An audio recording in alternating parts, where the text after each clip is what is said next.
Maddock का cinematic supernatural universe, उसमें एक और फिल्म आने वाली है वैम्पायर्स के बारे में। तो ये बन रही है अभी फिल्म, ये उस मॉन्स्टर यूनिवर्स में आने वाले नए एंट्रेंस है। कहाँ से आया ये कि मुंजा के ऊपर कुछ बनाना है? अगर आप बच्चे हो और अगर आप पीपल के पेड़ की तरफ रात को जाते हो तो मुंजा आपको छीन के लेके जाएगा। मुंजा के सेट पे भी कुछ एक छोटा सा एक्सपीरियंस हुआ था आप लोगों के साथ। एक होटल था जंगल के बीच में। मेरे एक्शन डायरेक्टर ने कहा सर कल रात को ना इतनी अच्छी नींद आई नहीं, 3 बजे आई वोक अप। मैंने बोला अरे मेरे साथ भी यही हुआ है। ऐसे धीरे धीरे 20-22 लोग बोलने लगे कि हम सबके साथ ये हुआ है। महाराष्ट्र में भी माना जाता है कि काला जादू यूज होता है। बहुत कम लोग हैं जिनको ब्लैक मैजिक करना आता है। एक उसका फॉर्म होता है जहाँ पे नारियल के अंदर आप एक आत्मा ट्रैप कर लेते हो। इट स्टार्ट्स अट्रैक्टिंग उसके आजू बाजू के घरों का वेल्थ और हेल्थ। कोई हॉरर किस्सा हुआ है आपके साथ? There was a producer. So while I was talking to her, suddenly she looked in the seat next to my seat and she is talking to her husband. वहाँ पे कोई था नहीं और her husband had passed away long back. मैं बैठा था उस मीटिंग में, मेरी जो फट चुकी थी ना। मुंजा महाराष्ट्र के कोंकण रीजन का एक popular horror legend,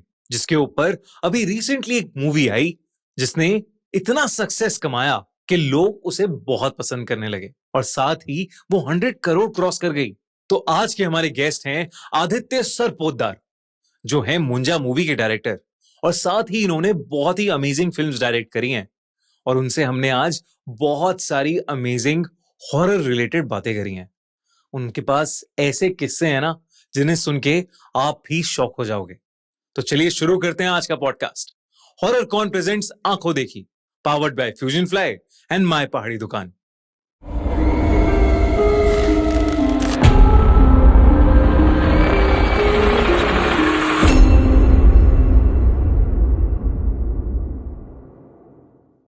Aditya, thank you so much for coming to आंखों देखी पॉडकास्ट। बहुत अच्छा लग रहा है मुझे।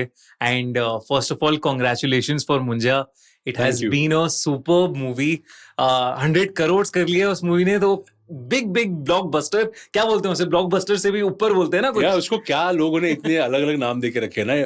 सम people call it sleeper hit, some people call it all time blockbuster. You know I am very happy. मुझे बहुत इस बात की खुशी है कि आप आंकड़े देखते हो और फिर आपको समझ में आता है कि उतने सारे लोगों ने फिल्म देखी है। Correct. So the numbers indicate the number of people who have seen the film. As a film maker मुझे हमेशा लगता है कि आप फिल्म बनाते हो कि आप मैक्सिमम लोगों को दिखा पाओ। This is your first Hindi this film? Is my first Hindi theatrical film. वाह। और देखो 8 फिल्में मराठी में बन चुकी है इसके पहले जो थिएट्रिकल थी। और उसके बाद ना when I was approached for this Maddock पे, तो उन्होंने मेरी एक ज़ॉम्बिवली नाम की फिल्म देखी थी जो ज़ॉम्बी हॉरर कॉमेडी थी। और उसके बाद उनको लगा कि यार ये जॉनर में कुछ अलग किया जाए। और मेरे लिए ना बहुत इंपॉर्टेंट था कि अगर मैं हिंदी फिल्म बनाता हूँ कोई भी थिएट्रिकल के लिए, तो ना वो हिंदी फिल्म होनी चाहिए जो कल्चर जिसको मैं जानता हूँ ना वहां से आनी चाहिए। तो Munjya kind of blend itself very very naturally. और एज यू सेड कि ऑडियंस की बात कर रहे थे आप, मुझे कभी नहीं लगा था कि मुंजा जैसे हॉरर कॉमेडी देखने के लिए बच्चे, बूढ़े, औरतें इतने लेवल पे आएंगी। बट ये आपने जैसे कहा कि रूट से आ रहा है, ये हाँ। आइडिया कल्चर से आ रहा है, तो क्या सुना था आपने मुंजा के बारे में और कहाँ से आया ये कि मुझे मुंजा के ऊपर कुछ बनाना है? मुंजा के बारे में मैंने बहुत सुना था, लेकिन बचपन से मैं गांव हमारे जाता था जो कोंकण में है।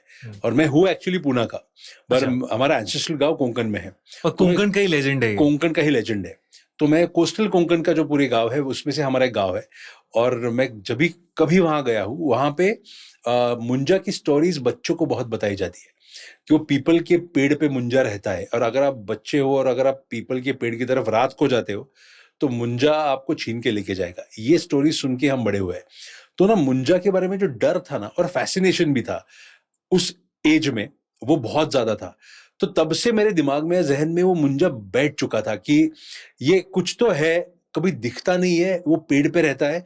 और मराठी में एक सेइंग है, 12 पिंपळावरचा मुंजा, मीन्स 12 पीपल के पेड़ पे रहने वाला मुंजा।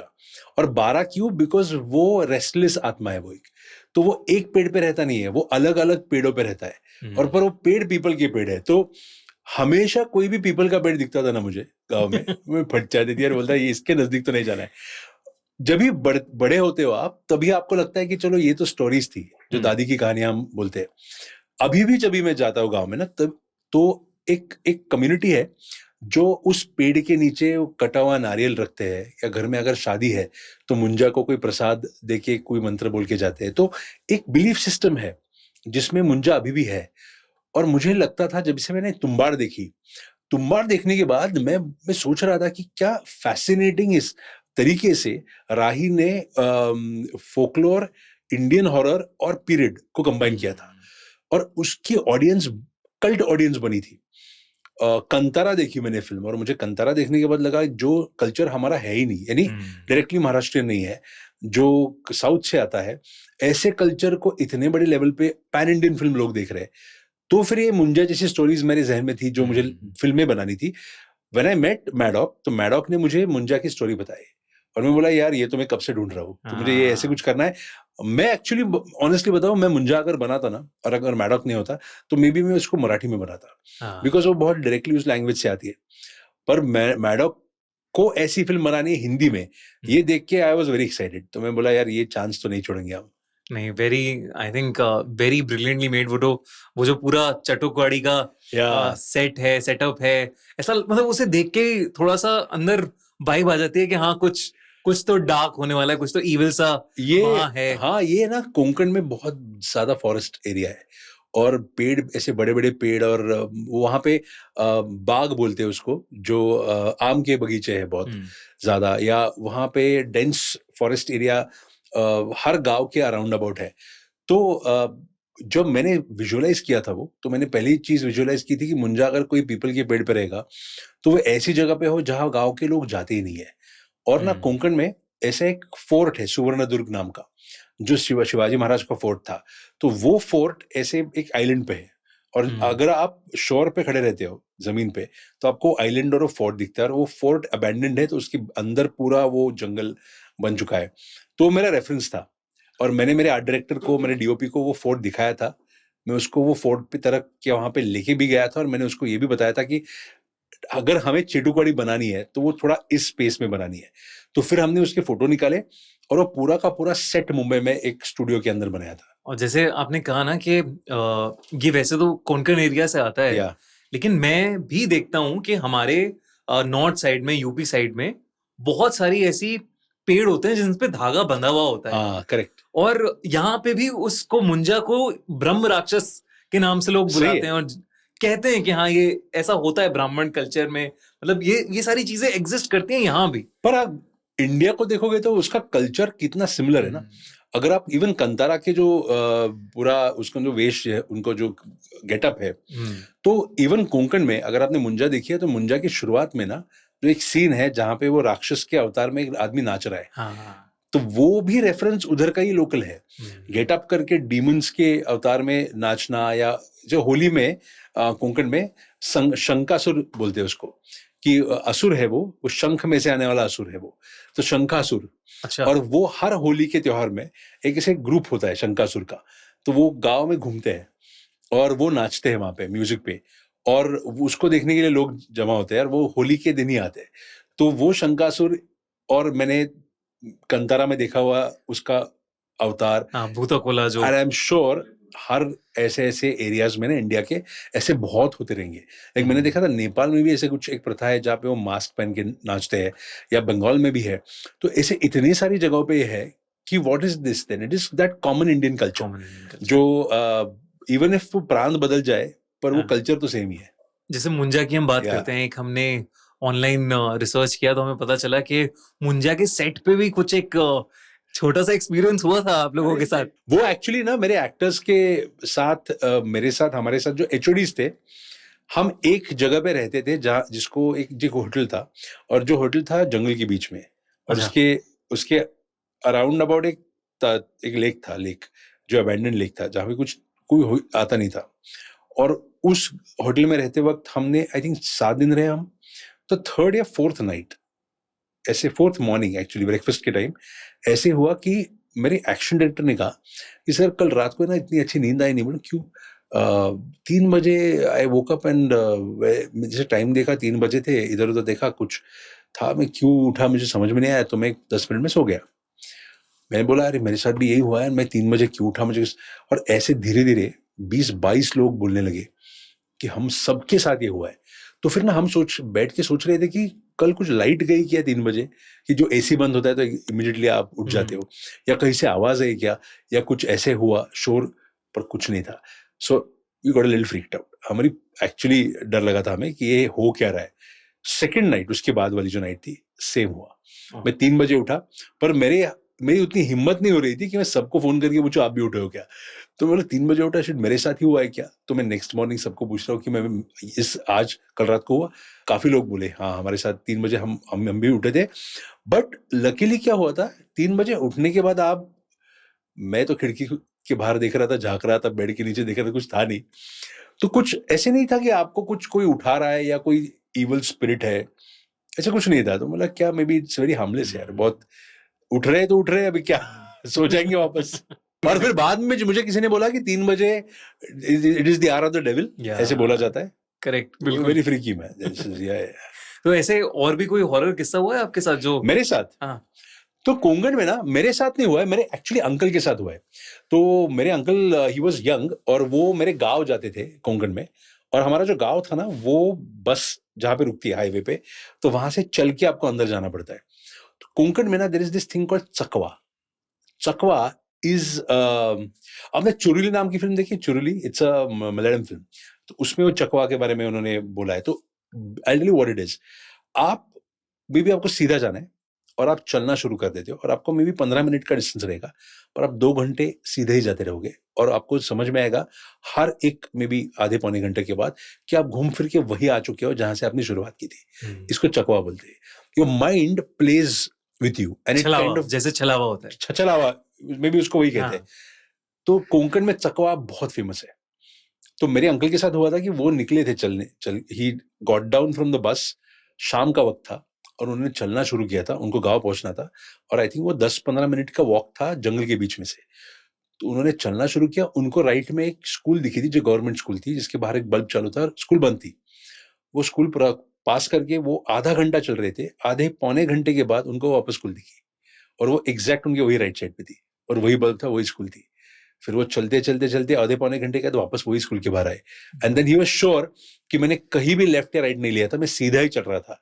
तो फिर वो डर के मारे उस गेट के बाहर स्कूल के बैठे थे. फिर गांव के लोग, उनको पता था कि ये आने वाले गांव में अभी तक पहुंचे नहीं है. तो वो रात को उनको ढूंढने निकले. उनको ये लोग मिले. He took my uncle back to their house. उनको घर के बाहर नहलाया, कुएं से पानी भी सर पे डाल के कि आपको चकवा लगा था. उनकी कुछ आरती पूजा वूजा की और उनको फिर घर के अंदर लिया. तो ये चकवा जो है ना, वो बहुत लोगों के साथ होता है और कोंकण में बहुत कॉमन है. और एक्चुअली मराठी में एक अतुल कुलकर्णी को लेके फिल्म भी बनी थी जो बहुत फेमस फिल्म थी, चकवा नाम की, जो इस सब्जेक्ट के ऊपर बनी थी. तो ये चकवा बहुत इंटरेस्टिंग है. इनफैक्ट मेरे बहुत सारे दोस्त जो ड्राइव करते हैं, जैसे मैं भी एक्चुअली मैंने 3 फिल्में शूट की है कोंकण में.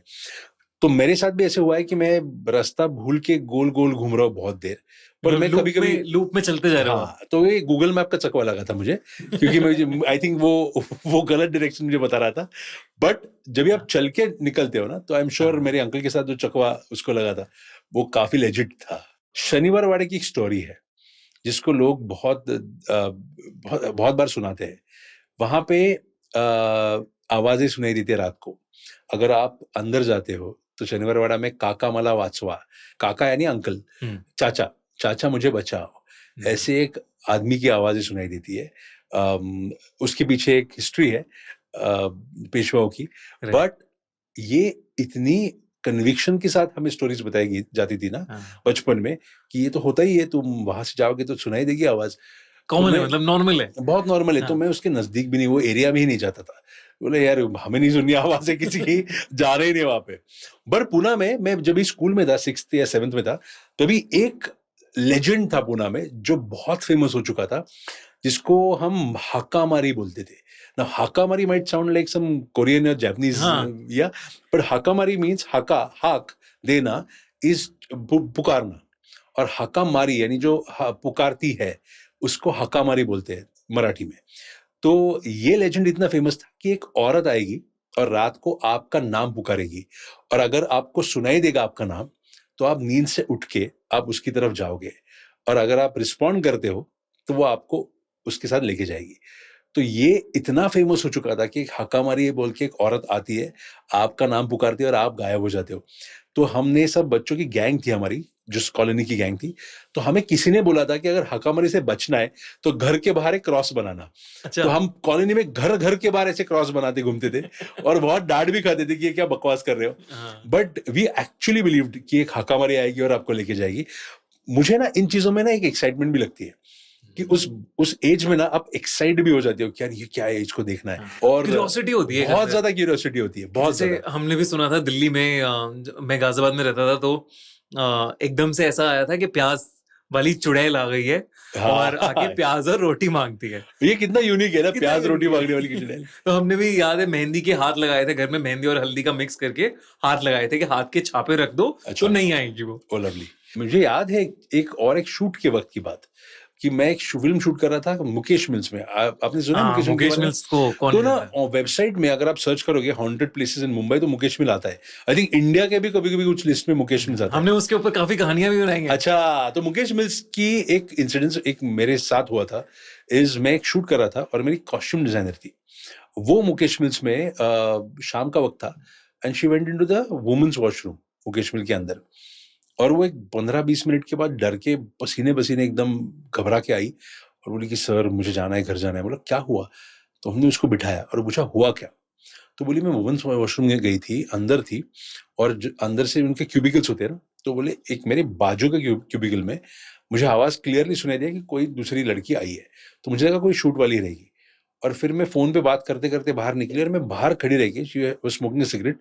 तो वो बोली मैं बाहर वुमेन्स वॉशरूम के बाहर आधा घंटा खड़ी थी, सिगरेट फूक रही थी और मैं सोच रही थी कि अंदर कोई तो था, वो बाहर कैसे कोई नहीं आया। तो she said I just peeped inside और अंदर कोई नहीं था। सो इतनी डर गई थी वो कि बोली कि फिर आवाज कहाँ से आई बाजू वाली। तो शी सेड मुझे घर जाना है और वो निकली वहां से। तो देखो फर्स्ट हैंड तो मैंने कुछ देखा नहीं है, बट ऐसे आप सुनते हो ना लोगों के साथ होता है तो मे बी यू बिलीव कि हो भी सकता है, यू नेवर नो। है बिल्कुल। ये तो मुकेश मिल्स के तो इतने सारे किस्से, बहुत सारे, हाँ। बहुत सारे किस्से हम लोगों ने कवर भी किए हैं खूनी बंडे की कहानियों में। एंड बहुत ही अलग सा कुछ है वो। आई थिंक जहां भी मुझे ऐसा लगता है मुकेश मिल्स में भी आग लगी थी, बहुत सारे वर्कर्स मर गए थे एक साथ। तो हाँ वो पुराने मिल है ना, तो हाँ, जो बंद पड़ी है। बंद पड़ी है। पर कुछ लोग कहते हैं कि कोई फिल्मी यूनिट वालों का भूत है। तो अभी इतने वर्जन बन गए। इतने किसी वर्जन ने बन मुझे गए। बताया कि कोई डांसर थी जिसका पेमेंट नहीं मिला, तो उसका भूत अभी प्रोडक्शन को ही जाके डराता है। तो ये वर्जन भी है कि कोई लाइन में खड़े रहते मुझे पेमेंट दो बोल के। हाँ। तो अभी पता नहीं यार ये क्या है। तो आदित्य, जैसे आपने कहा आप कोंकण के रीजन से आते हैं, तो ऐसे जैसे आपने चकपा के बारे में बताया, आपने मुंजा के बारे में बताया, ऐसे और हॉरर लेजेंड्स के बारे में आपने सुना है? बहुत सारे हैं वहां पे, एक्चुअली उनके अलग अलग नाम भी है। बट जैसे एक औरत है जो कुएं में रहती है, या एट चाइल्ड बर्थ अगर कोई औरत मर जाती है तो उसका एक एक व्हाट डू यू कॉल डायन, जैसे उसका एक भूत ये बनता है। तो एक ना एक्चुअली मैंने जो पढ़ी थी एक बात कि विचक्राफ्ट या ब्लैक मैजिक के बारे में, बहुत कम लोग हैं जिनको ब्लैक मैजिक करना आता है और जिनको बहुत अच्छी तरह से करना आता है। और अभी वो आई थिंक एक फॉर्म है ऑफ, आई कुड नॉट से art form, but it's a kind of an expertise जो आपको सीखना पड़ता है, जिसकी आपको बहुत विद्या, साल विद्या प्रैक्टिस। हाँ। करनी पड़ती है। तो ऐसे बहुत कम लोग बचे हैं जिनको वो आता है। पर कोंकण में ना ये लोग समझते हैं इसको कि अगर ये आप ब्लैक मैजिक करो ढंग से और आपको आती है, तो एक उसका फॉर्म होता है जहां पे नारियल के अंदर आप एक आत्मा ट्रैप कर लेते हो और उस नारियल को अगर आप आपके घर के कोई आंगन में कहीं पे उसको दबा छुपा दो, तो जो स्पिरिट, जो आत्मा उस नारियल के अंदर ट्रैप्ड है, वो स्पिरिट स्टार्ट्स अट्रैक्टिंग उसके आजू बाजू के घरों का वेल्थ और हेल्थ। तो आपका घर और आपकी फैमिली को पैसे आते रहेगा और हेल्थ बेटर होती जाएगी, पर आपकी पूरी जो एरिया है ना वो डिमिनिश होती है, उनकी हेल्थ और उनका पैसा पूरा निकल जाता है। तो वो खींच लेती है वो पूरा all the wealth and the health from around. और अगर वो नारियल मिलता है और अगर वो खोलता है कोई और वो आत्मा को छोड़ देता है उसमें से, तो एग्जैक्टली ये सब रिवर्स होता है। तो मैंने सुना था ऐसे कोंकण में ना, जो मेरे एक प्रोडक्शन मैनेजर थे, उन्होंने मुझे बताया था कि एक ऐसी फैमिली थी जिनको ओवरनाइट बहुत कुछ मिला, पैसा, फेम, इतने सब चीजें उनके साथ हुई कि उन्होंने ऐसे एक छोटे से घर से बड़ा घर बना लिया। तो उनके 2-3 साल ऐसे निकले कि ये सब लोग देखते पागल हो गए थे कि एकदम इनको कहाँ से आया सब, और ओवरनाइट ये सब चला गया। तो एक एक्सीडेंट में काफी लोग मर गए, पैसे सारा निकल गया। तो उसका कहना था कि ये एग्जैक्टली वो ब्लैक मैजिक रेफरेंस है। पर देखो क्या है ना, it is all based on belief system, जो हम खुद बिलीव करते हैं नहीं। जैसे मेरे दोस्त के साथ हुआ था, एक पुणे में एक एरिया है जिसको कोरेगा पार्क बोलते हैं, अगर आपको पता है, ओशो गार्डन। ओशो गार्डन के नजदीक ऐसे काफी घर है, बिग प्लॉट्स, जहाँ पे ना बंगलोज है, सिंगल बंगलोज। तो एक बंगलो था वहां पे ओशो गार्डन के नजदीक, जहाँ पे बहुत सामने बड़ा गार्डन था और उसके बीच बीच में बंगलो था और वो अबैंडन था। तो जो गार्डन था उसका ऐसे जो पुरानी घास होती है ना, वो बड़ी 3-3.5 फीट की घास उग गई थी। तो बाइक लेके वो मेरा दोस्त गया था उसके दोस्तों के साथ, और उसको ऐसे लगा था कि क्यों, I don't know what he felt. तभी मैं कॉलेज में था उसके साथ। तो ही सेड कि मुझे, हमें सब ऐसे ही कीड़ा कि चलो जाके नॉक करके आते हैं। तो वो दोस्त 2-3 उतरे बाइक से, वो गेट को क्रॉस करके छलांग लगा के उस बंगलो की तरफ गए to knock on the door. और उनको पता चला कि पीछे से कुत्ते जंगली उनके पीछे भाग रहे हैं, क्योंकि वो घास से एकदम ऑल ऑफ सडन निकल गए। तो उनको बचाने के लिए हॉर्न मारना या पीछे से चिल्लम चिल्ली शुरू हो गई। तो ये जो दोस्त अंदर भागा कुत्तों से बच के, वो बंगलो के पीछे गया, और पीछे जाने के बाद एक दीवार पूरी टूट चुकी थी, लाइट कुछ नहीं था, पूरा अंधेरा, दीवार टूट चुकी थी, और दीवार तक पहुंचा था, और वो अंदर जाने वाला था घर के, तभी उसको किसी ने 2 हाथों से उसके चेस्ट पे धक्का मारा। और वो इतना अंधेरा था कि उसको फॉर अ सेकंड समझाने की उसको किसने धक्का मारा, कि मे बी कोई आदमी था या क्या था वहां पे। तो डर के उल्टा भागा। वो हमें कॉलेज में मिला था, और उसने मुझे बताया था कि एक मेरे साथ ऐसे ऐसे हुआ है। तो वी डिडंट बिलीव हिम, बोला क्या कोई तो रहेगा। और ऐसी जगहों पे ना बहुत ज्यादा वो जो चरसी लोग रहते ना, वो भी कभी भी रहते। तो ही सेड नहीं यार, मुझे लगता है कुछ तो है, कुछ तो है। तो वो कुछ दिनों के बाद दोपहर के टाइम में वहां वापस गया, और कुछ और दोस्तों के साथ गया, and he actually went inside to see कि वहां पे क्या हो सकता है। और दिन था तो इसलिए कुछ देवर अवेयर कि आजू बाजू में कुछ है नहीं। When he saw that wall जो गिरी थी, वहां से सीढ़ियां थी 3-4, जो वो भाग के वो सीढ़ियों पे चढ़ने वाला था, और 5वें या 6वें सीढ़ी के बाद वाली सारी सीढ़ियां गिर गई थी, और नीचे जो थे वो सलियां निकली थी बाहर। तो ही वॉज श्योर कि अगर मैं सीधा भागता ना ऊपर, तो 3-4 स्टेप्स ऊपर भाग के डायरेक्ट वो सलियों पे गिर के मर जाता। बट आई सेड मैन, ये तेरा लक इतना अच्छा है कि मे बी एक ऐसे स्पिरिट ने तुम्हें वहां से बचा लिया, जो जिसको पता था कि अगर तू अंदर आएगा तो मर जाएगा। तो हमने इनफैक्ट मैंने उसको भी बोला था कि let's try to find out ये घर किसका और ये हुआ क्या था वहाँ पे। बट उसकी इतनी फटी थी ना इसके बाद, वो बोला मुझे I don't want to know, मुझे जानना ही नहीं है कुछ, जितना हुआ बहुत है मेरे साथ, जितना जान लिया उतना बहुत है। तो ये मुझे बहुत फैसिनेटिंग लगा था कि ऐसी चीजें कभी कभी हम ना अंडर एस्टिमेट कर लेते हैं, कि हमें हमेशा लगता है कि यार ये तो डरावने भूत होते हैं, पर there are some good spirits also, जो इन गुड फेथ आपके, यानी जैसे कोंकण में हम बोलते हैं कि जो राखणदार यानी जो आपकी जमीन की रक्षा करते हैं। और बहुत खेतों में ना ऐसे राखणदार को समझा जाता है कि जो सांप छोड़ते हैं, जो सांप भी राखणदार होते हैं। जैसे सांप हमेशा आपको डसने के लिए आते नहीं है, वो उस खेत की रक्षा करने आते हैं, ऐसे ऐसे माना जाता है गांव में। तो मुंजा का एक वर्जन जो है, जिसको मुंजोबा बोल के बोला जाता है, जिसके एक्चुअल मंदिर है महाराष्ट्र में, और काफी गांवों में मंदिर है जिसकी पूजा की जाती है, और he is actually the safe keeper, कि जो राखणदार होते हैं। तो it is different areas in different sects, एक अलग अलग समझ होती है जिसकी लोगों की। पर इतना फैसिनेटिंग है ना ये, कि आप जैसे एक विषय को लेके आप घूमते हो और आपको समझ में आता है कितने वर्जन बन सकते हैं उसके। एब्सोल्युटली, बिल्कुल। अच्छा, आपने कहा देते आपने एक फिल्म बनाई जो कि बहुत ही अच्छा रिस्पांस मिला था उसे, ज़ॉम्बीविली।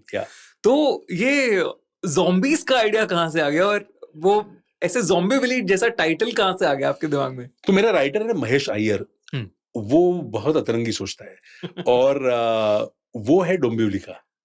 तो उसको डोंबिवली में ज़ॉम्बीज अगर आएंगे तो क्या होगा, इस फैसिनेशन में उसने ज़ॉम्बिवली ये सोचा था टाइटल। और ही हैड अप्रोच्ड मी, और हमने उसकी स्क्रिप्ट पे थोड़ा सोचा कि क्या करे भी का ना करे, और फिर पैंडेमिक आ गया, और pandemic hit us just before, यानी हम ज़ॉम्बिवली में सोच ही रहे थे और पैंडेमिक अटक गया सब। पैंडेमिक के वक्त आप देख लो, हम सब एक घर के अंदर बंद थे, एक वायरल इन्फेक्शन फैल रहा था बाहर, और जो कोई भी अफेक्ट हो रहा था वो हॉस्पिटल में एडमिट हो रहा था, और एक डर का माहौल था। और जो गवर्नमेंट थी ना, उन्होंने सब क्वारंटीन्स बना के रखे थे। तो मैं उस टाइम में घर पे बैठे, टाइम बहुत होता है तो करोगे क्या, तो मैं फिल्में देख रहा था। तो मैंने ट्रेन टू बुसान, मैंने ऐसी 2-3 शॉन ऑफ द डेड, ऐसी 2-3 ज़ॉम्बी फिल्म्स देखी और मुझे इतना रिलेट हुआ कि बोले ये हमारे साथ ही हो रहा है अभी भी। Exactly this is what is happening to us. लोग बाहर निकल के पागलों जैसे भाग रहे एक दूसरे के ऊपर, और बोला ये क्या, अगर ये ज़ॉम्बी फिल्म अभी बनाए तो कितनी रिलेटेबल होगी। और ज़ॉम्बी फिल्म के बारे में मुझे हमेशा लगता था कि इंडिया में लोग समझेंगे नहीं ज़ॉम्बी होता क्या है।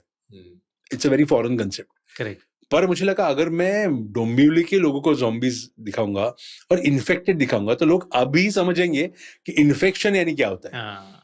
तो फिर वी फेल्ट वेरी कॉन्फिडेंट कि ये फिल्म तो अभी बननी चाहिए, और हमने फिर उसको पुलिस इंस्पेक्टर से लेके टैक्सी वाले से लेके सबको ज़ॉम्बीज बना दिया फिल्म में। पर लोगों को वही पसंद आया कि रिलेटेबल इंडियन ज़ॉम्बीज।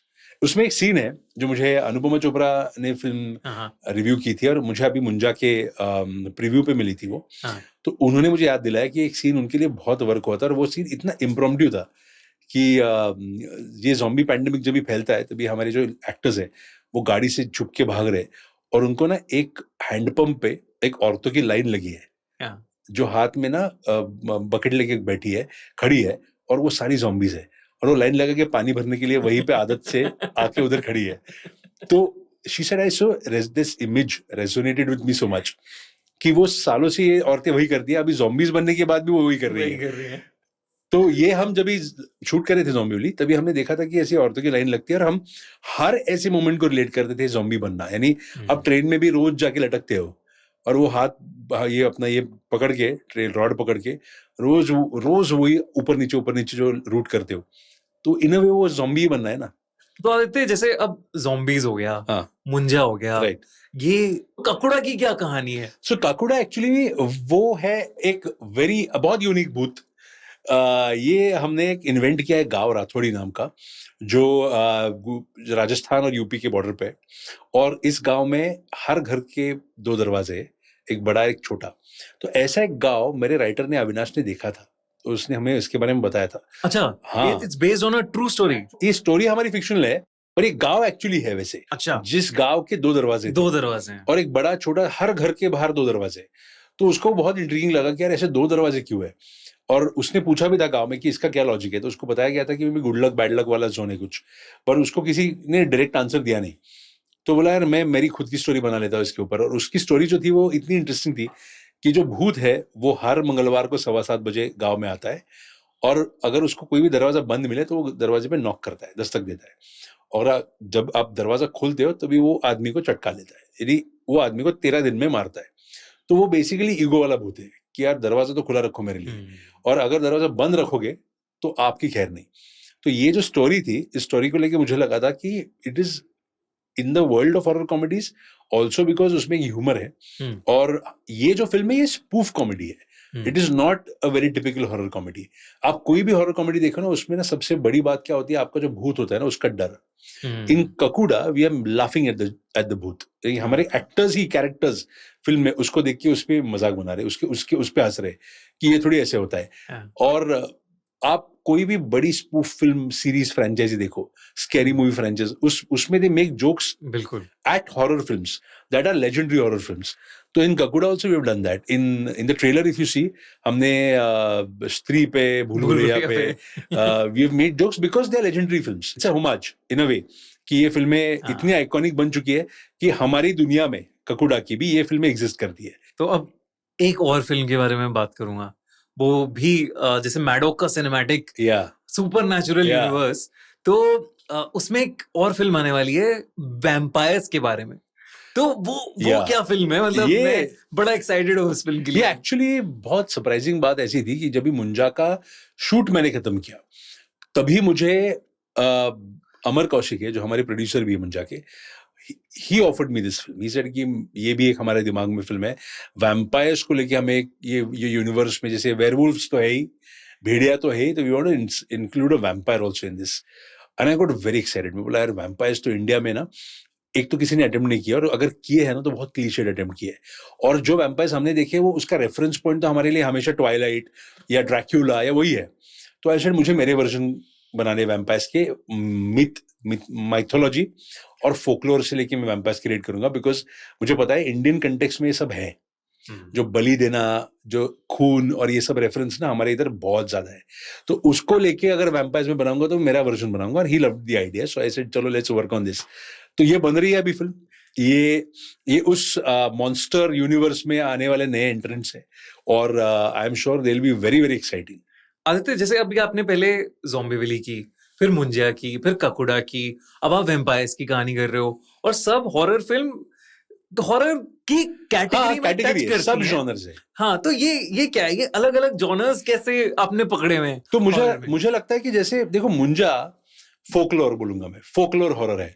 अगर आप तुम्बाड़ लोगे तो Tumbbad is a very genuine horror film which is period horror. Period horror. तो मुझे हमेशा ना हॉरर को लेके लगता है उसके सब जॉनर्स होते हैं, और what excites me most is कि ये सब जॉनर क्या है। जैसे spoof horror comedy is a different subgenre.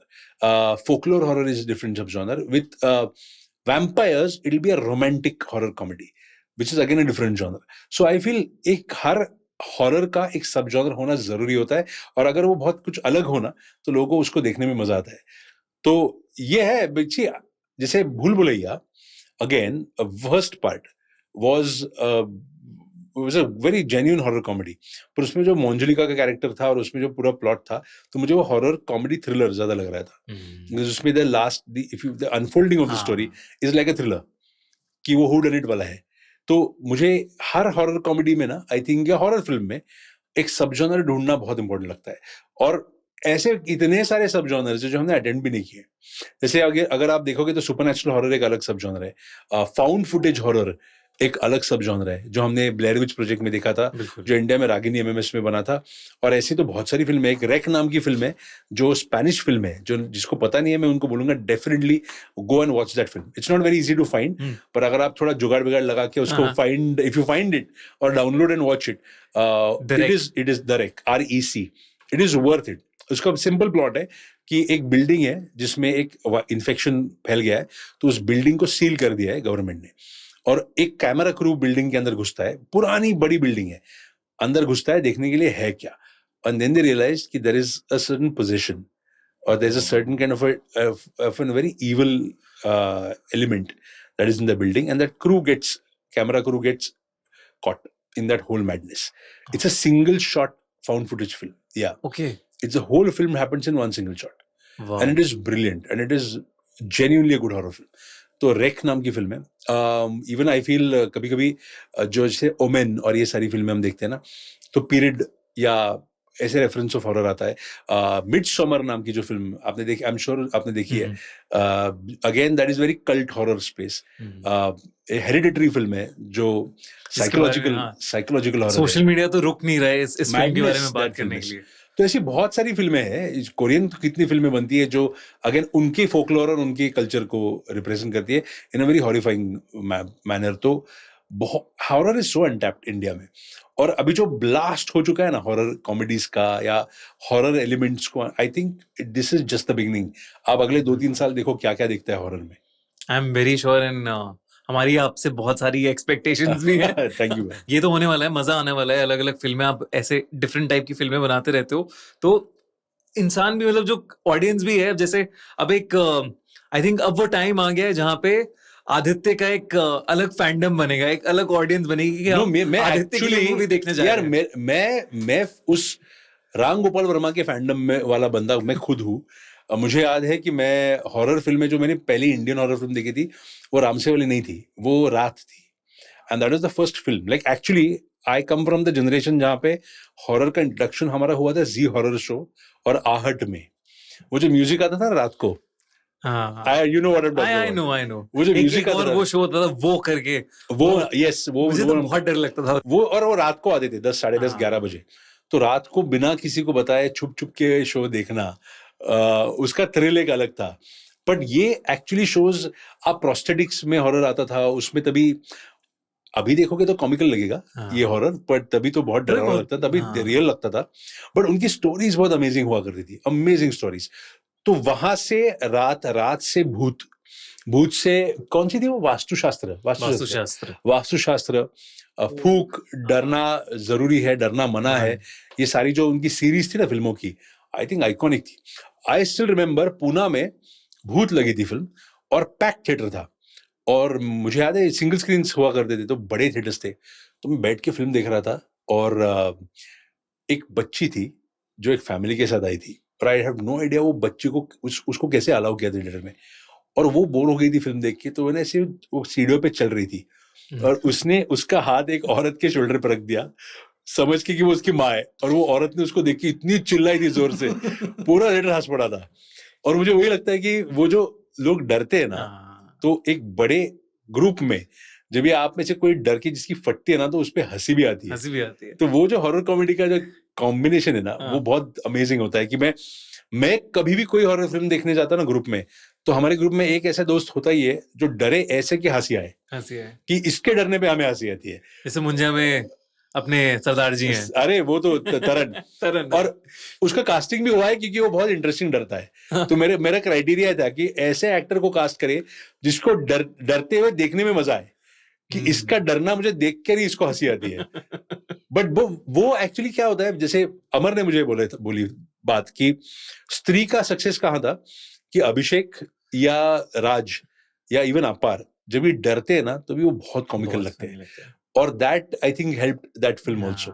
So it's a very true fact. बिल्कुल बिल्कुल, आई थिंक वो आइकॉनिक सीन है जहां राजकुमार राव एंड में जब स्त्री आ जाती है और हाँ, कहते तो हैं, शाहरुख बन जाता अरे है। स्त्री जी आप कहाँ हैं, अरे अरे आपको करना है जो कर लीजिए, देख लीजिए, मतलब वो हाथ फैला के शाहरुख जैसा भी बन जाता है, शाहरुख जैसा भी बन जाता है, राइट। वो बहुत ही फनी जोन हो जाता है उसका, कि कर क्या रहेगा। पर आप देखो उसमें एज एन एक्टर उसकी फटी है, हाँ, वो जेन्युइनली डर रहा है, पर उसका रिएक्शन टू जो डर है ना, वो इतना कॉमिकल है बिकॉज वो कैरेक्टर ही वैसे है।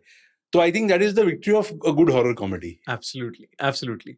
जैसे आपने ब्लैक मैजिक की बात करी, हमने कलकत्ता में सुना है, कैलकाटा साइड, बंगाल साइड बहुत सारे लेवल पे होती है। यस, हाँ, बहुत होता है। तो ऐसे महाराष्ट्र में भी, जैसे आपने ये नारियल वाला इंसिडेंट बताया, ऐसे महाराष्ट्र में भी माना जाता है कि काला जादू यूज होता है। देखो कैसे काला जादू के बारे में तो बहुत लोगों की, हमने जैसे अभी शैतान मूवी देखी कि लड्डू खिला दिया, वशीकरण हो गया। करेक्ट। तो ये सारी चीजें, जैसे देखो अभी जो मिर्ची और वो नींबू वाला तो जोन है ही। अभी देखो I don't believe so much in it, but अगर आप रास्ते पे कोई नींबू गिरा हुआ देखते हो, तो आप थोड़ी उस पे पैर रख के जाते हो, आप तो साइड से निकलते हो ना। तो ऐसे नहीं कि आप बिलीव ही करना चाहिए, बट आप कभी भी कुछ चीजें अवॉइड कर लेते हो। लेकिन मुझे हमेशा लगता है कि जैसे पेड़ के नीचे पेशाब नहीं करना चाहिए, बिकॉज ना आपको पता नहीं होता कि वहां पे है क्या है, वो पेड़ कहाँ पे है, उसके अराउंड अबाउट क्या है। मैं एक फिल्म शूट कर रहा था 2013 में, मराठी फिल्म थी कोंकण में, और सावंतवाड़ी बोल के एक ऐसी छोटा सा गांव है, जो आप पुणे से या बॉम्बे से जब भी आप गोवा जाते हो ना, तो वो गांव लगता है आपको। वहां पे एक काजीवाड़ा नाम का एक पुराना सा 150 साल पुराना घर है, जिसका बहुत बड़ा आंगन है पीछे, वो एक्चुअली जंगल ही है सारा। तो मैं वहां पे वो शूट कर रहा था, मैं 7 या 8 नाइट्स शूट कर रहा था वहां पे। तो हमारी फिल्म में एक सीक्वेंस था जहां पे बैंडिट्स या जो डाकू आते हैं, पीरियड फिल्म थी मेरी, तो डाकू आके कुछ एक आदमी को पकड़ते हैं, और वो मुझे जंगल में शूट करना था। तो मैंने प्रोडक्शन मैनेजर को हमेशा बोलता था कि जंगल का कोई रेकी कर लेते, ढूंढ लेते, और वो टाइम ही नहीं मिल रहा था। तो एक रात हमें ऐसे लगा, अरे इधर पीछे तो बहुत मस्त जंगल है, इधर ही शूट कर लेते। तो वहां पे मेरे आर्ट डायरेक्टर ने सेटअप लगाना शुरू किया था, और एक्चुअली नाइट में जब भी शूट करने का टाइम आया, तो भी लाइटें ऑफ होती थी, जनरेटर ट्रिप होता था, कैमरा मेल फंक्शन होता था अपने आप। तो मैं एक शॉट नहीं ले पाया, 4 या 5 घंटे कुछ ना कुछ तो टेक्निकल प्रॉब्लम आ रहा था, और आई वॉज नॉट अवेयर कि यार ये क्यों हो रहा है। तो इवेंचुअली वी सेड कि चलो यार नहीं हो रहा है तो नहीं हो रहा है, चलो पैकअप कर लेते। We wrapped. The next day हम जब उस घर में शूट कर रहे थे, तभी उस घर के जो ओनर थे वो आए थे, तो उन्होंने हमें पूछा भी कि आप कल वापस पीछे ट्राई कर रहे थे क्या शूट। सेड हाँ। बोले क्यों कर रहे थे आप ट्राई। बोला क्यों, मुझे नहीं पता। तो वहां पे कब्रिस्तान है हमारा। तो अभी देखो क्या कब्रिस्तान है, तो फट गए लोग, मेरे तो यूनिट वाले लोग बोले हमें शूट ही करना नहीं है, चांस ही नहीं पीछे शूट करेंगे। But this is also certain belief system कि अभी मैलफंक्शन चीजें क्यों हो रही थी मुझे नहीं पता। There could be a genuine problem with the equipment, but जब ये चीजें एक साथ होती है ना, और आपको ये इन्फॉर्मेशन मिल जाती है, तो आपका दिमाग वैसे चलता है कि यार ये तो कब्रिस्तान था, तो इसलिए चीजें नहीं हो पा रही थी। और ये ह्यूमन साइकी होती है। आई थिंक हर कल्चर में ना, अगर आप देखोगे, जैसे मुंजा ये ब्राह्मण कल्चर वाला ब्रह्म राक्षस है, वैसे हर कल्चर का शैतान है, जैसे सेटन है, हर कल्चर का एक अपना एक खुद का क्रिएटेड डीमन होता है, और मुझे हमेशा लगता है कि वो डीमन है इसलिए भगवान के ऊपर श्रद्धा ज्यादा होती है। जैसे हमें बताया गया था कि कोई अगर भूत या कोई डरावनी चीज लगे तो आप हनुमान चालीसा या कोई राम रक्षा मंत्र या ऐसा बोलते जाओ। तो वो तो सीखा ही था बचपन से, तो वो बहुत काम आता है। और बिलीव भी होता है कि अगर ये बोलेंगे, इसका जप करेंगे तो बुरी आत्मा वित्मा निकल जाएगी। तो ये भी होता है। जहाँ विश्वास है वहाँ एक डर का भी एलिमेंट होता है। वो it goes hand in hand, it goes hand in hand. जैसे मेरे को ना बचपन में हमेशा लगता था कि एक स्लीप पैरालिसिस, पता है आपको उसके बारे में? आप, I am sure you guys know about it. तो बहुत सारे लोग हैं जिनको पता ही नहीं है कि उसको स्लीप पैरालिसिस बोलते हैं। उनको लगता है कि वो कोई आत्मा या कोई भूत आपके ऊपर बैठा है और आप रात को सोए हो and you feel you have woken up, कि आपकी आंखें खुली है और आप समझ पा रहे हो आपके आजू बाजू में है क्या, पर आप हिल नहीं पा रहे हो। तो लोगों का ऐसे बहुत बहुत बार लोगों को लगता है कि इट इज समबडी, सम आत्मा आपको जो कंधा पकड़ के आपको दबा रही है, आपको वहां पे रखी है, पर दैट इज स्लीप पैरालिसिस। और इसके बारे में मैंने बहुत पढ़ा था, बिकॉज मेरे साथ एक 2-3 बार हुआ था। मुझे हमेशा लगता था कि यार ये मेरे, अच्छा, ये आप एक्सपीरियंस कर चुके हो? हाँ, I have experience sleep paralysis in school when I was there. I felt कि मैं उठ गया और रात को, और सब मुझे समझ में आ रहा है पर मैं हिल नहीं पा रहा हूँ, और मैं डर गया था, यार मैं ये क्या हो रहा है मेरे साथ, मुझे पता ही नहीं। तो मैंने इसके बारे में थोड़ा रिसर्च किया and then I found out कि इसको स्लीप पैरालिसिस बोलते हैं।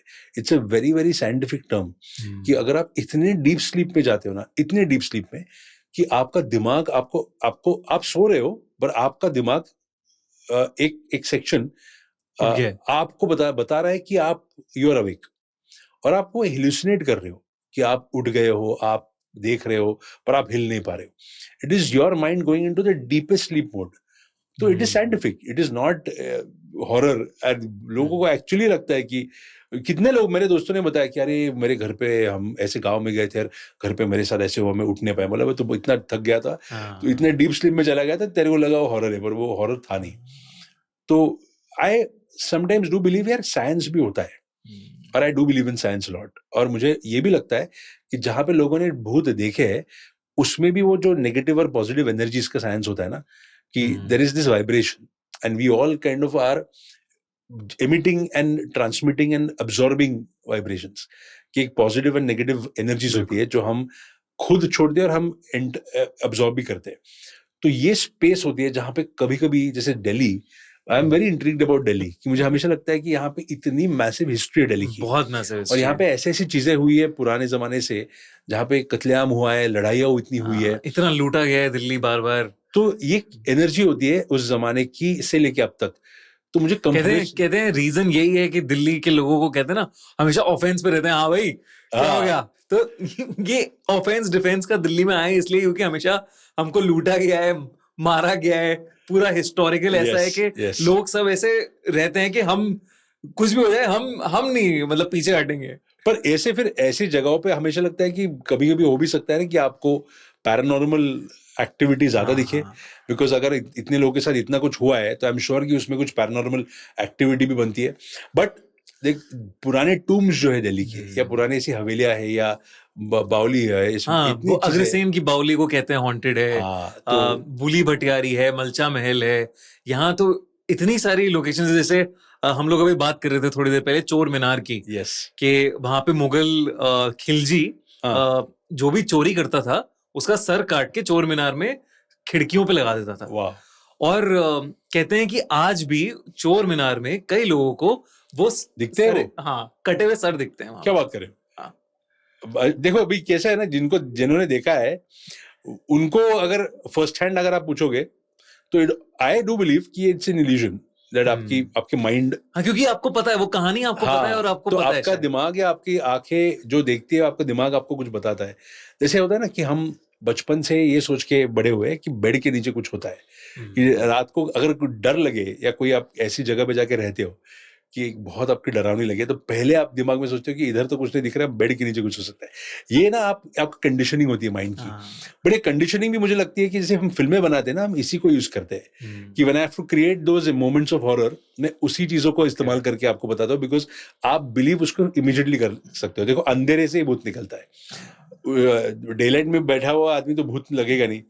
तो जो अंधेरे से भूत क्यों निकलता है? Because the unknown that you can not see is what is the biggest fear that you have. तो सबसे डरावनी चीज जो आपको दिखती नहीं है ना, वही लगती है अनसर्टेन है जो अनसर्टेनिटी.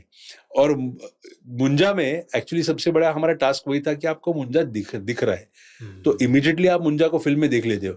तो how do we keep that fear? इसलिए spoilers, I am actually giving you spoilers, but इसलिए वो जो चीजें करता है, जैसे वो अज्जू को मारता है, या वो जो बैक स्टोरी में हमें पता चलता है कि उसने बिट्टू के पिताजी को मारा, तो ये जो चीजें वो करता है ना, वो कॉन्स्टेंटली उसकी फियर को जिंदा बढ़ाती रखता है. हैं, यस, हाँ, otherwise that fear goes. correct. And that's why we wanted to keep Munja so drastically notorious and evil that blend of कि यार ये कुछ भी कर सकता है, कुछ भी किसी कर को भी सकता मार है. सकता है, वो ना जाए, वो रहे. हाँ, और ये एक मुझे वो भी दिखता है कि मुंजा के अंदर एक ऐसा पागल बच्चा है हाँ, कि उसकी कोई हद नहीं है, करेक्ट. कोई लिमिट नहीं है कि वो कहाँ Correct. तक भी जा सकता है, तो वो भी बड़ा डराता है और आपको. बच्चों में आप जब भी हॉरर देखते हो ना, तभी वो और डरावना लगता है. लाइक जैसे मैंने ओमेन फिल्म देखी थी, तो बच्चा था, उसके सिर पे वो हाँ. 66999, आपको याद है? बस बिल्कुल बिल्कुल याद है. I can never forget that moment. Like a film as simple as six sense, I see dead people. I see dead people, वो भी डरा रही थी. वो इवेंचुअली, अब जो ट्विस्ट है फिल्म में, वो तो डरा ही देता है आपको. मैंने ऐसी एक फिल्म देखी थी जो मुझे एक्चुअली रीमेक करनी थी. मैं सालों से उसको ट्राई कर रहा था, उसके राइट्स लेने के लिए. द ऑर्फनेज नाम की उसकी एक Spanish film called the orphanage. It's my favourite horror film. If you ask me my top 5 favourite horror film, उसमें द ऑर्फनेज है. और उस फिल्म को मैंने जब भी देखा था ना, मैं बोला यार ये फिल्म अगर कोई अडॉप्ट कर पाएगा ना इंडिया में, और अगर वो सही बना क्या पाएगा. प्लॉट क्या है उस फिल्म का? एक ऑर्फनेज है, हाँ. और एक औरत है जो ऑर्फनेज चलाती है, और एक बच्चा है जो मिसिंग है. और she starts hallucinating and she starts thinking that there's something very very dark happening in that orphanage. But spoilers नहीं दूंगा मैं, आपको फिल्म देखनी चाहिए. डन. उसका जो ट्विस्ट है फिल्म का, वो इतना माइंड ब्लोइंग है. मैं वो फिल्म देखने के बाद मैं बोला यार ये फिल्म ना, हॉरर फिल्मों का ना आपका इम्पैक्ट तो होता ही है कि डराती है, पर कुछ फिल्में ना सिर्फ डराने के बियॉन्ड आपके दिमाग पे ना एक असर करती है, जो बहुत सालों तक रहता है, जो इस फिल्म ने किया था. जैसे मुझे एक फिल्म, जैसे मैंने आपको बताया भी, बाबाडुक. यस, वो फिल्म ऐसी फिल्म है कि जब मैंने देखी मुझे लगा यार कुछ हो नहीं रहा, मतलब ठीक है film, it's okay, it's a good watch, ठीक है, मतलब फिल्म खत्म हो गई. अब फिल्म जब खत्म हुई, उसके बाद मैं उस फिल्म के बारे में सोचे जा रहा हूँ उसका कितना स्ट्रॉन्ग सोशल कॉन्टेक्स्ट और कितना रियल है. यस, कि ये होता ही है. यस, बट ऐसी फिल्में ही वर्क होती है, ये आइकॉनिक बनती है. लाइक अगर आप मुझे पूछोगे तो नंबर 1 लिस्ट में the best horror film I have seen till date is the Shining. Shining में जो मोमेंट है लास्ट, जब वो फोटो देखता है, उसके बाद ना आप वो फिल्म को भूल ही नहीं पाते हो. और जो विजुअल है ना, उसकी एक्सप्रेशन, और वो और यही चीजें होती है कि जैसे आई एम श्योर कि जब भी वो फिल्म कंसीव कर रहे थे स्टैनली क्यूब्रिक, और वो जो पूरी टीम फिल्म बना रही थी, उनको शायद नहीं पता था कि अब हम एक कल्ट हॉरर फिल्म बना रहे हैं. They were just telling a very interesting story.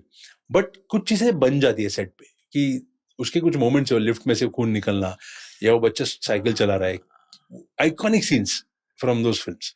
And that's why I feel sometime, जैसे रात और भूत, ऐसे फिल्मों में भी कुछ सीन जो बने थे, जो रामू ने किए थे, I think they were iconic scenes. So horror film की वो ट्रेट होती है कि आप कुछ मोमेंट्स अपनी लाइफ में कभी नहीं भूल सकते, क्योंकि वो इम्प्रिंट होती है आपके दिमाग पे. यस, जैसे एक भाई वो की जो मैं बात कर रहा हूँ, करेक्ट, शो था, उसका एक पर्टिकुलर साउंड ट्रैक था, ना ना ना ना ना ना. अच्छा, हाँ, राइट, आई रिमेंबर दिस. और वो it still haunts me. Yes, अभी भी डर लगता है मुझे उस चीज को सोच के, ऐसे गूज़बम्स से आ जाते हैं मुझे, वही ट्यून से बस आ जाते हैं मुझे. इट नाम की फिल्म आपने देखी है?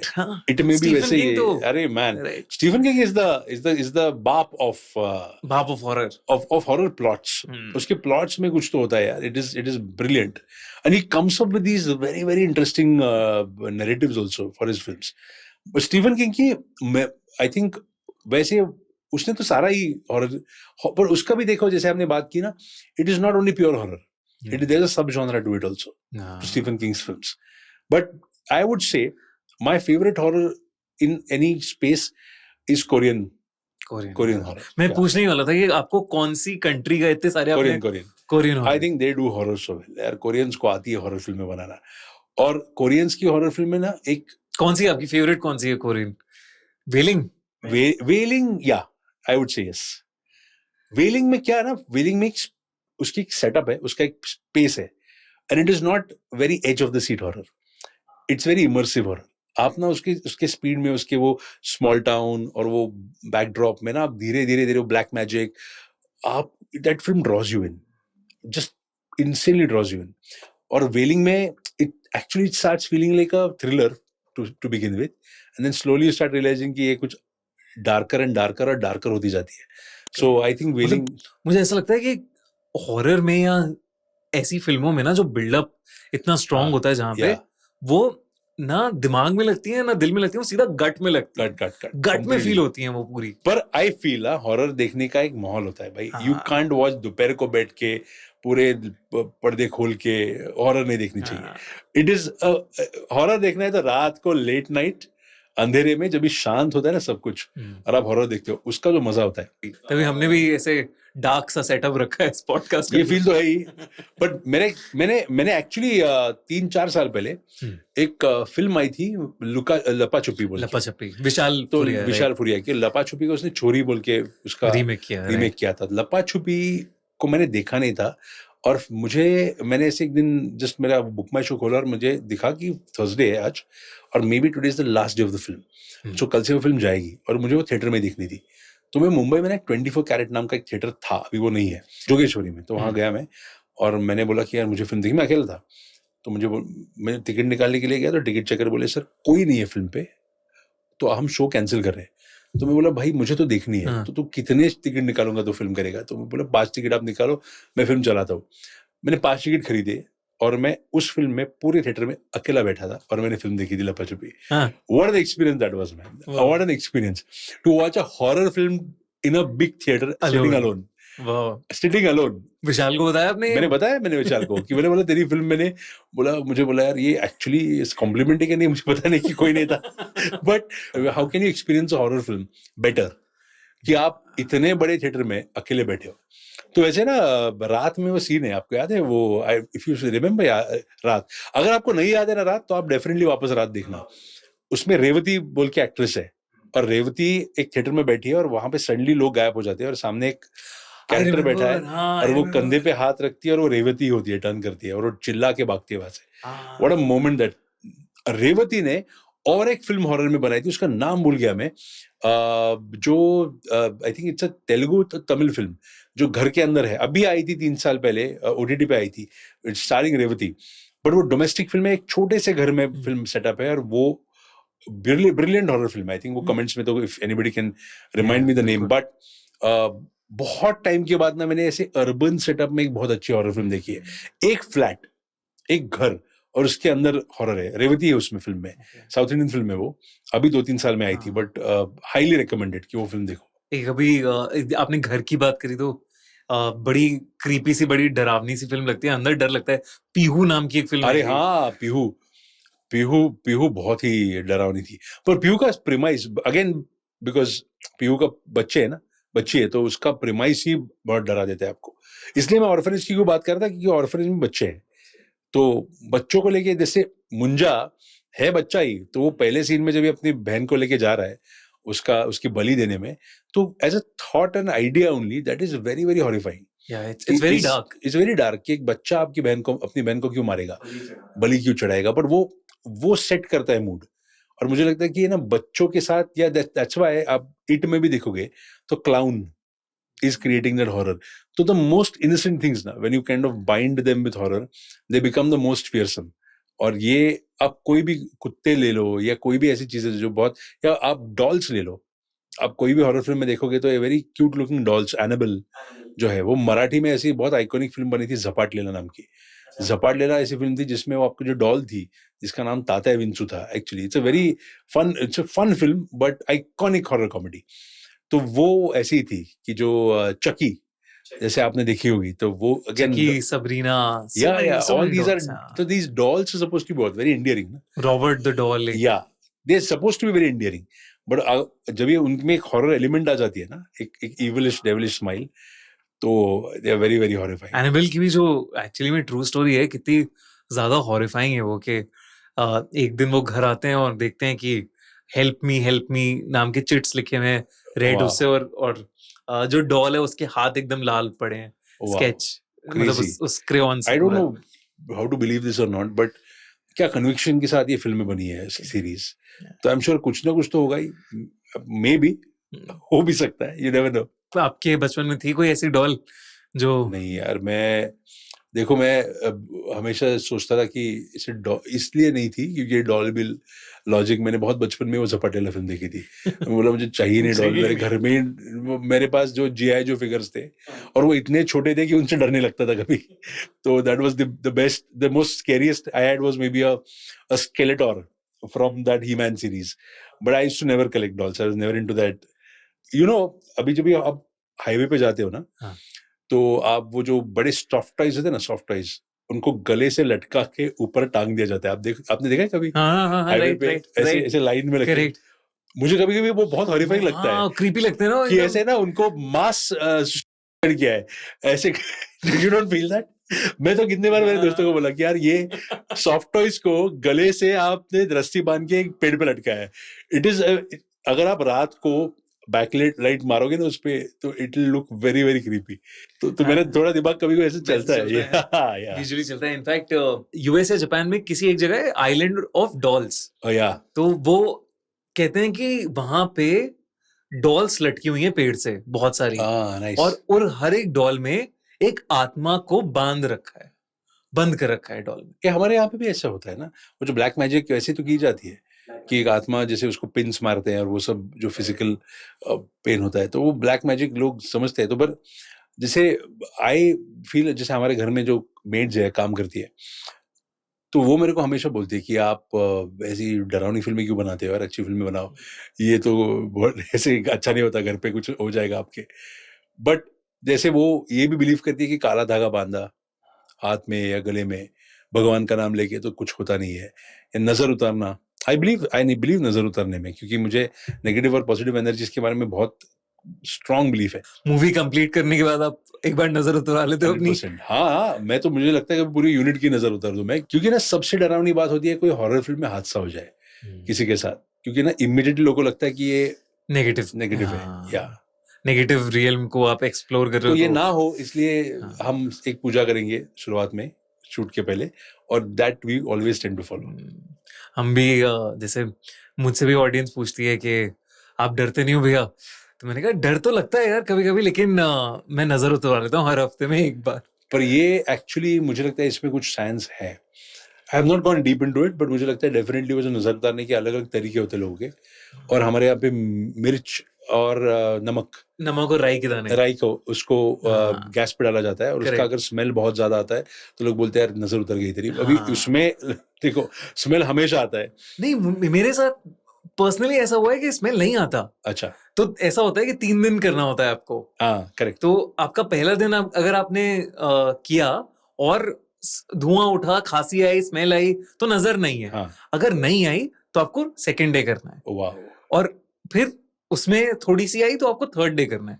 और मैंने अच्छा वो देखा है कई बार कि पहले दिन सेम, मतलब आप रेसिपी सेम है ना बिल्कुल, करेक्ट आपने 7 बार वो 7 मिर्चें ली, लाल मिर्चें ली, नमक लिया, राई पर ली। देखो ना हर बार कैसे अलग अलग होता है फिर इट्स वेरी फैसिनेटिंग हाँ, हर बार अलग अलग होता है, मतलब कि इंग्रेडिएंट्स तो वही है इंग्रेडिएंट्स वही हैं। एक दिन स्मेल आ ही नहीं रही है और तीसरे दिन ऐसी धुआं और स्मेल उठ रहा है कि मुझे घर के सारे दरवाजे खोलने पड़ रहे हैं, पंखा खोलना पड़ रहा है, खिड़की खोलनी पड़ रही है कि ये स्मेल निकले और मैं खांस रहा हूं बुरी तरह। Done but on a larger note अगर तुम इस बारे में सोचोगे थोड़ा सा तो सालों से इन चीजों को क्यों माना जा रहा है कुछ तो होगा आई एम नॉट सेइंग वो आप भूतों में बिलीव करो पर एक कुछ सेंस और लॉजिक उसमें होगा कि हम इतने अरसों से इन चीजों को मानते आ रहे हैं definitely I agree with you. एक मैं आपको किस्सा बताता हूँ एक मेरा दोस्त था जिसके घर पे अफ्रीकन मास्क होते हैं ना तो उसके घर पे ऐसे अफ्रीकन मास्क दीवार पे लटकाए गए थे बड़े बड़े क्रीपी से लगते हैं देखने में। बट क्या क्यों करना है सब चीजें मुझे why to buy and why to place random faces on your वो I think you have that Shogun का भी मास्क होता है अगर आपने वो जापानीज शोगन से देखे है तो ये सब फिल्मों के लिए बहुत बढ़िया है आई थिंक ये घर में लोगों ने दीवार पे लगाने के लिए not a very good idea not a very good idea. In fact हम ऐसी पॉडकास्ट में डिस्कशन कर रहे थे, हम रिसर्च करते रहते अपनी, तो पेंटिंग्स भी कितने सारे लोग कहते हैं कर्स्ड है, हाँ कर्स्ड होती हैं कुछ कुछ पेंटिंग्स जहाँ हाँ करेक्ट है. तबाही मचा देती हैं पेंटिंग्स। तो ऐसी एक पेंटिंग है। There's a painting that I think the painter who painted that painting was cursed. ऐसा कुछ था. हाँ, उसने It is his curse. अपने ब्लड से पेंट की थी वो पेंटिंग। Oh, एंग्विश मैन करके एक पेंटिंग जो Anguish Man. हाँ, उसने अपने ब्लड से पेंट किया था उस पेंटिंग को। एंड वो पेंटिंग अभी किसी मतलब तो वो जनरेशनल पेंटिंग है जहां उसे एक लॉकर के अंदर मतलब बहुत ही बंद करके कहीं रखा हुआ है। Wow. वो लॉकर भी नहीं खोलते हैं। अच्छा. वॉरेंस जो पैरानॉर्मल इन्वेस्टिगेटर्स थे उन्हें चाहिए था कि वो मतलब वो पेंटिंग अपने ऑकल्ट म्यूजियम में रखें, लेकिन उन्होंने कहा नहीं उनको. नहीं, उन्होंने कहा हम लॉकर खोल ही नहीं सकते, हम खोलेंगे तो सब बर्बाद हो जाएगा। वाह. मैं कभी-कभी बहुत सारे फोर्ट्स है ना हमारे पुराने किले. हाँ। तो ये सोचता हूँ कि किलों के अंदर के नीचे क्या दफना के रखा हुआ. You never know. ऐसी कितनी चीजें होंगी जो इन किलों के नीचे आपको मिलेंगी. मेरे दोस्त ने बताया मुझे इंसिडेंट। वो शिमला में रहता था एंड उसकी दादी की बहुत रिसेंटली डेथ हुई और उसके बाद से एक दिन ऐसा आया कि मम्मी की तबीयत बहुत ज्यादा उसके खराब रहने लगी। मतलब फीवर बहुत ज्यादा हो गया, नहीं समझ आ रहा किसी को कि क्या हो रहा है क्या नहीं हो रहा। दिखा रहे हैं वो लोगों को, पास के डॉक्टर को बुला लिया जो शिमला में लोकल डॉक्टर थे। उन्होंने कहा मुझे तो समझ नहीं आ रहा, सारी चीजें तो ठीक हैं, वाइटल्स ठीक हैं, अब गोली दे दो। वो कह रहे हैं गोली दे दी, नहीं उतर रहा बुखार। तो सब कुछ ट्राई कर लिया उन्होंने। जो मेरा दोस्त है उसने पापा से कहा कि चंडीगढ़ लेके चलते हैं मम्मी को, थोड़ा ढंग के हॉस्पिटल में दिखाते हैं, दिखाते हैं कि क्या है। पापा ने कहा मुझे ना ठीक नहीं लग रहा कुछ, मैं किसी को बुलाता हूँ यहाँ के जो थोड़ा सा देखें घर को आके। तो उन्होंने एक तांत्रिक को बुलाया। अब वो तांत्रिक आया अंदर, अंदर आके जैसे होता है ना, तांत्रिक ने पहला स्टेप लिया तो पीछे ले लिया। अच्छा. उसे तो दोस्त को लगा नाटक कर रहा है, ये नाटक चलना शुरू हो गया इसका। वो गया, देखा उसने मॉम को, तबीयत बहुत तेज खराब थी, बहुत गर्म हो रही थी वो बिल्कुल। तो उन्होंने तांत्रिक ने कहा कि उसी कमरे में एक दीवार है कोने में, कह रहा है ये दीवार तोड़ दो। अच्छा. जैसे आपने कहा ना फोर्ट के अंदर क्या हाँ. मिलता है क्या नहीं मिलता, तो ऐसे पुराना घर था, बहुत पुराना और घर वो था। इंट्यूटिव था कि उसको पता था कुछ तो है. उसने कहा दीवार तोड़ दो। तो बेटे ने कहा, जो मेरा दोस्त है, उसने कहा पापा से, पापा पागल बना रहा है ये, आप क्या दीवार तोड़ दो, ये कोई बेवकूफी वाली बात है, ये क्या कर रहे हो आप। तांत्रिक ने कहा बेटा अगर कुछ नहीं मिला ना इस दीवार के अंदर तो मैं वापस से बनवा के दूंगा ये दीवार, और मैं छोड़ दूंगा अपनी तांत्रिक अच्छा. विद्या पूरी। अब दीवार तोड़ी जाती है, रात का टाइम हो रहा है। दीवार के अंदर से मिलती है इतनी छोटी सी एक शैतान की मूर्ति, उसमें वाह. बाल लगे हुए हैं, खून के निशान लगे हुए हैं, मतलब दीवार के अंदर कहीं गड़ा हुआ वो चीज है। शिट. और उसने कहा कि ये जाके आप बहाई इसे पानी में कहीं, ये ठीक हो जाएंगी। वो बहा के आए, मॉम ठीक हो गई। उस तांत्रिक ने कहा कि यहाँ पे पूजा होती थी रोज सुबह, वो बंद हो गई है। तो वो कहते हैं हाँ, अभी दादी की डेथ हुई जिससे दादी करती थी बहुत सारी पूजा, वो खत्म हो गई है। वाह. तो ये जो दीवार बनी थी उसमें वो मूर्ति कभी रखी गई होगी. कभी रखी है हुई, माइंडनेस. कब से श्रापित हो। और वो दादी हमेशा से थी घर में, तो हमेशा से पूजा होती थी। हाँ, तो उसको पता था मे बी, या उसको वाइफ थी. उसको वाइफ थी, या जो भी मतलब पूजा कर रहे हो तो शायद वो कभी हावी नहीं हुआ। हाँ नहीं, और ये ऐसी चीजें कभी यू कैन नेवर. अभी दादी को क्या पता होगा और उसको कैसे उसने किया होगा, यू कैन नेवर से. जैसे हम ककुड़ा शूट कर रहे थे और ककुड़ा के शूट पे एक दिन एक डॉक्टर आए थे जो मेरी तबीयत थोड़ी खराब थी तो वो मुझे देखने आए थे और उनको पता चला कि सोनाक्षी सेट पे है। तो उन्होंने मुझे रिक्वेस्ट की थी कि मेरी फैमिली के साथ सोनाक्षी को फोटो निकालना है। तो मैं बोला ठीक है लेके आओ। तो अपने 2 बच्चों को लेके आए थे, उनकी बीवी भी थी और उन्होंने हमारे साथ, तो मैंने सोनाक्षी को रिक्वेस्ट की थी कि सोनाक्षी ऐसे एक डॉक्टर है आए थे, उनको फोटो निकालना है तो आप आ सकते हो क्या? तो शी सेड ओके। तो she came and she took the picture. Exactly 2 दिन बाद, और उसी एक्चुअली उसी शाम को मेरी और सोनाक्षी की सेपरेट बात हुई थी। बोला कि यार कौन डॉक्टर थे, फैमिली एकदम रैंडम कि यार कौन आ गए थे एकदम ऐसे। तो आई सेड नहीं यार वो मुझे चेक करने आए थे और they wanted a picture with you. तो शी सेड लाइक नॉर्मली मैं गेटअप में फोटो देती नहीं हूँ बिकॉज वो रूल भी होता है कि आप रिवील मत करो लुक अपना, और लोग समझते नहीं, वो इमीडिएटली डाल देते हैं। बोलते मैं देती नहीं हूँ, पर अभी वो थोड़ा अर्जेंट थे, तुमने रिक्वेस्ट की तो मैंने दे दी फोटो।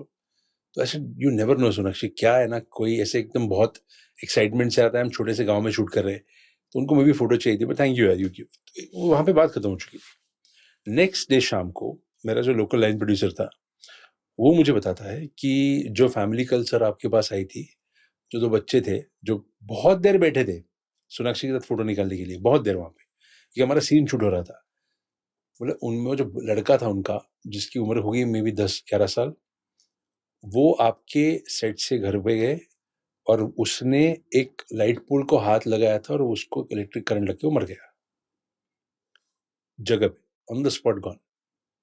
और ये हमें मिलने के 3-4 घंटे की बात है। तो मैं सोनाक्षी से वही बात कर रहा था, मैंने बोला Sonakshi, do you know this family that had come to take a picture with you? जो लड़का आया था, ही इज नो मोर। और छोटा बच्चा, she was shocked and I was shocked my self. बोला क्या, यू नेवर नो यार, किसके साथ क्या हो जाए। और क्या उनका, जैसे कभी किसी फैमिली के साथ ऐसी चीजें होती है ना, तो एक you don't know what they are paying for, you know. एक आई एम नॉट सेइंग कि कर्मों की उनको सजा मिलती है, but it is, there is some collective ना डेस्टिनी जो कहीं ना कहीं से तो आके कंस्पायर करती है आपके अगेंस्ट और आपके लिए भी। तो बहुत शॉकिंग था मेरे लिए वो चीज, कि उन्हीं के बारे में हमने बात की थी एक दिन पहले, कि यार ऐसे एकदम लोग आ जाते हैं, बैठ जाते हैं, बहुत ऑकवर्ड हो जाता है मेरे लिए। But then she said also कि this is so freaky man, this is, कि now I am feeling so bad, कि मैंने सडनली ऐसे सोचा भी कि यार ये एकदम फैमिली आके इतनी देर तो वेट कर रही थी, तो व्हाट इज दिस यार। तो but I do feel that, आपको पता, यू नेवर नो कि किसका क्या कनेक्शन हो आपके साथ हो। वो लड़के का लास्ट फोटो था उसकी लाइफ का, वो क्या थोड़ी हम गेस कर सकते थे, या his last big moment of meeting a star, or that happiness that he must have felt correct before passing away. You don't know, man, what is going to happen to him. So very very freaky, yeah. See, इतनी सारी चीजें होती है ना जो समझ के परे हो जाती हैं हमारे, yes कि समझ में नहीं आती। You always feel that the people who you love the most, who are no more with you, you feel that they are always kind of, you know, they're there, and you don't always see them as they're there in physical form, but आपको लगता है कि उनकी एक energy है आपके साथ, कि आपको लेके वो एनर्जी चल रही है। तो ये मैं बहुत बिलीव करता हूँ इन चीज़ों में, कि आपके जो बड़े बुजुर्ग हैं उनकी एनर्जीज आपके साथ होती है, the best of the wishes. But इसका एक कॉमिकल भी आपको बताता हूँ, एक कॉमिकल किस्सा हुआ था मेरे साथ। I will not take names because it's a very little personal है वो चीज़, but there was a producer who had met, and she was convincing me to do a film for her, and I knew her husband also. So while I was talking to her, suddenly she looked in the seat next to my seat, जहाँ पे मैं बैठा था, वो empty थी seat, and she is talking to her husband कि तू convince करना आदित्य को film करने के लिए। वहाँ पे कोई था नहीं, और her husband had passed away long back. तो मैं बैठा था उस मीटिंग में, मेरे जो फट चुकी थी ना, वैसे बोले थे, आदित्य तू ये फिल्म करनी चाहिए, you should do this film, क्यों नहीं कर रहे हो तुम फिल्म, अरे तू बता ना इसको तो फिल्म करने के लिए। बोले किससे बात कर रही है, देखा कोई था नहीं।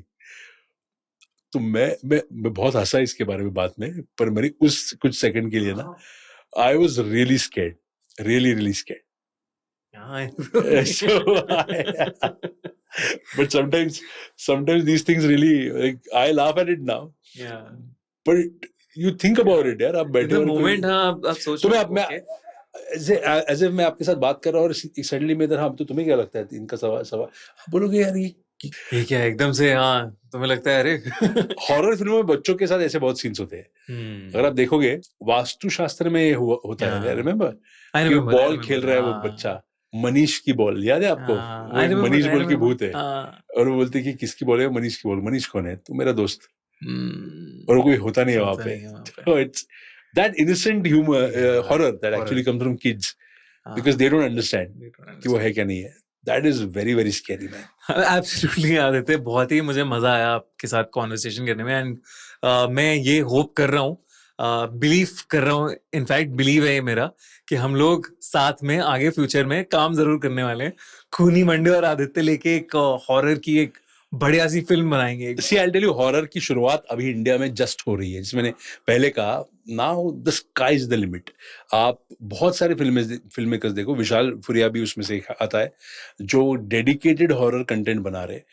राही पीरियड हॉरर कर रहा है, उसकी भी आगे एक सीरीज आने वाली है जो भी बहुत इंटरेस्टिंग है। और ऐसे बहुत सारे लोग हैं जो हॉरर को लेके अपने सब जॉनर्स बना रहे हैं। करेक्ट। जैसे मैं आई डोंट थिंक मैं कभी हॉरर फिल्म बना पाऊंगा अच्छी, बिकॉज मैं उसमें बिलीव ही नहीं करता हूँ कि मुझे नहीं यार हॉरर दिखानी नहीं किसी को। मैं हॉरर कॉमेडी क्यों बनाना चाहता हूँ, why I love making horror comedies, because I feel कि वो हॉरर एलिमेंट में ट्रीटमेंट का भी एक स्कोप मिलता है, बट आप लोगों को इवेंचुअली हंसा रहे हो। तो I do believe in making films जो फैमिली फिल्म्स है, तो उसमें मैं हॉरर के साथ थोड़ा खेल रहा हूँ और मुझे मजा आ रहा है। तो इस स्पेस में, हॉरर स्पेस में इंडिया में तो बहुत आउटस्टैंडिंग चीजें बन रही है। और अभी you guys are known for covering horror, तो आपको तो आपका डोमेन, आपका स्पेस और खुलने वाली है। हम तो बहुत खुश हैं कि ऐसी मुंजा जैसी फिल्में आ रही हैं और इतना अच्छा कर रही हैं कि हम और हॉरर कंटेंट और हॉरर लेजेंड्स के बारे में बात कर सकते हैं। Thank you so much Aditya, इस My pleasure, पॉडकास्ट में my आने के लिए pleasure. बहुत मजा आया मुझे। Thank you so much, I am looking forward. और ये तो अभी मुंजा के बाद का हमारा पॉडकास्ट हुआ, बट यू नेवर नो कि और अगली जो फिल्में हैं उसके बाद वैम्पायर्स, तो दिल्ली में भी वैम्पायर का कनेक्शन है, तो उस रेफरेंस से भी हम आएंगे यहाँ पे। ऐसी बहुत सारी चीजों पे बात करने के लिए next time when we meet, I hope we have a lot more to talk about. Absolutely Aditya, thank you so thank you, thanks a lot, thank you so much. So इस साल 26 अक्टूबर को, यानी हैलोवीन के पहले वाले सैटरडे को, दिल्ली में Shri fort में एक बहुत ही इंटरेस्टिंग हॉरर कॉन होने जा रहा है, जिसमें आप हॉरर से रिलेटेड बहुत सारे इंटरव्यूज, बहुत सारे किस्से, बहुत सारी कहानियां सुनोगे। मे बी मैं भी आऊंगा इस साल, बट अगर आप हॉरर फैन हो और अगर आप हॉरर कंटेंट फॉलो करते हो तो हॉरर कॉन में दिल्ली में आना बनता है। तो 26 अक्टूबर को हॉरर कॉन डेफिनेटली अटेंड करना, श्री फोर्ट दिल्ली में। जैसे आदित्य ने हमें महाराष्ट्र के बहुत सारे हॉरर लेजेंड्स के बारे में बताया, वैसे ही लेजेंडरी प्रोडक्ट्स आते हैं पहाड़ों से, और वो प्रोडक्ट्स क्यूरेट करके लेकर आया है माय पहाड़ी दुकान, जहां आपको मिलते हैं पहाड़ों के ऐसे प्रोडक्ट्स जो शायद कहीं और अवेलेबल नहीं होते। तो जाओ माय पहाड़ी दुकान पर और चेकआउट करो उनकी amazing product range. Link pin comment में। दोस्तों, अगर आप चाहते हैं कि हम ऐसे ही बॉलीवुड डायरेक्टर्स के साथ इंटरेक्ट करें तो हमें कमेंट्स में जरूर बताइए। और अगर आपको आज का एपिसोड अच्छा लगा तो खूनी मंडे को सब्सक्राइब कीजिए। मिलते हैं अगले हफ्ते एक नए एपिसोड के साथ।